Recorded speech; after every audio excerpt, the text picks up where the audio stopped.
नमस्कार, मैं मोहम्मद आरिफ खान। आप देख रहे हैं पूर्वांचल खबर। उत्तर प्रदेश का मऊ जिला और मऊ जिले की घोसी विधानसभा सीट इस वक्त पूरे देश में चर्चा का विषय है। यहां उपचुनाव हो रहे हैं। अखिलेश यादव ने बयान दिया कि ये उपचुनाव इंडिया गठबंधन का पहला चुनाव है।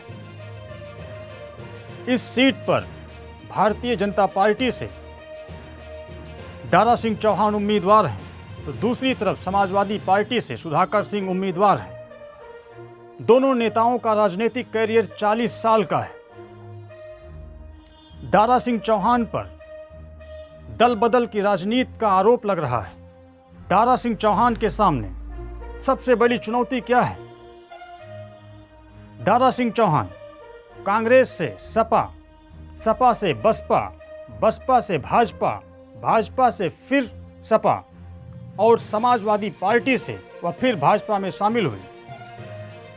2022 के विधानसभा चुनाव के दौरान दारा सिंह चौहान ने भारतीय जनता पार्टी को अलविदा कह दिया था। तब दारा सिंह चौहान कह रहे थे कि उन्हें भाजपा में घुटन महसूस होती है। भाजपा ने पिछड़ों के लिए कोई काम नहीं किया और उन्होंने पार्टी छोड़ दिया। वो समाजवादी पार्टी में शामिल हुए। 2022 का विधानसभा चुनाव घोसी विधानसभा सीट से लड़े भी और चुनाव जीत भी गए। लेकिन 2022 में दोबारा प्रदेश में भाजपा की सरकार बन गई। सरकार बनने के बाद 15 महीने भी नहीं बीते थे कि दारा सिंह चौहान गृह मंत्री अमित शाह से मिले, जिसके बाद उन्होंने समाजवादी पार्टी छोड़ने का फैसला किया और छोड़ भी दिया। फिर से वो भाजपा में शामिल हुए और घोसी में उपचुनाव का ऐलान हुआ। कहीं ये दल बदल का राजनीति का जो खेल है, ये भारतीय जनता पार्टी के हार का कारण न बन जाए।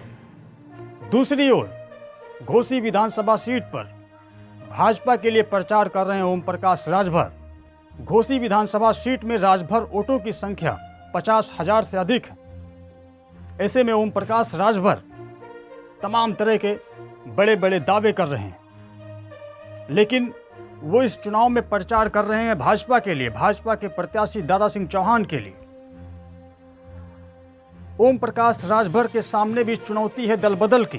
2022 के विधानसभा चुनाव में जिस घोसी विधानसभा सीट पर वो समाजवादी पार्टी के लिए वोट मांग रहे थे, उसी घोसी विधानसभा सीट पर 15 महीने के बाद उपचुनाव हो रहे हैं और ओम प्रकाश राजभर अब भाजपा के लिए वोट मांग रहे हैं। तो कहीं ना कहीं दल बदल की राजनीति भाजपा के लिए खतरा बन सकती है।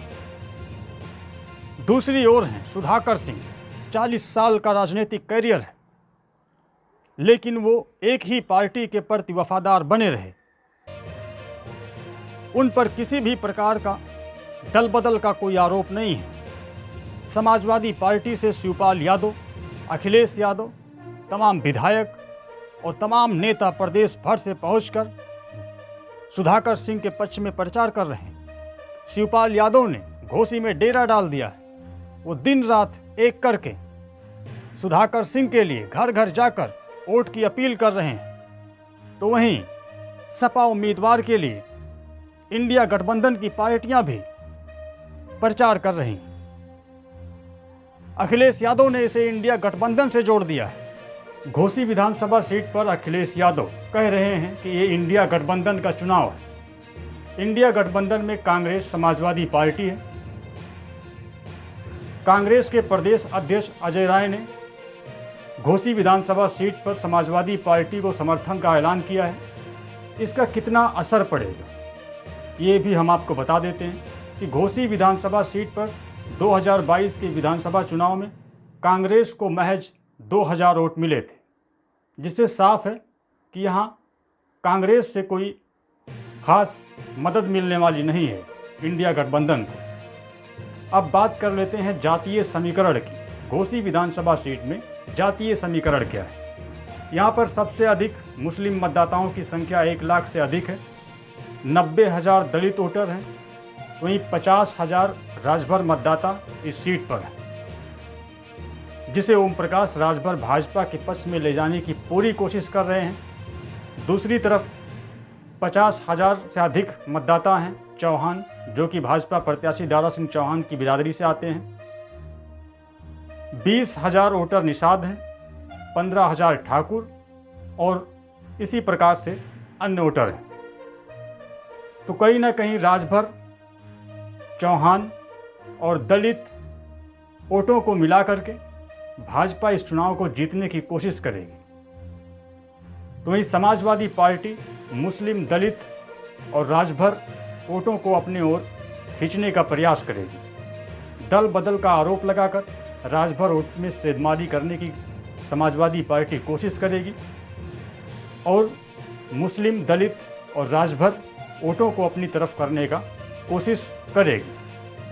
तो कुल मिलाजुला के राजनीतिक पार्टियां जातीय समीकरण भी बैठा रही हैं इस चुनाव को जीतने के लिए।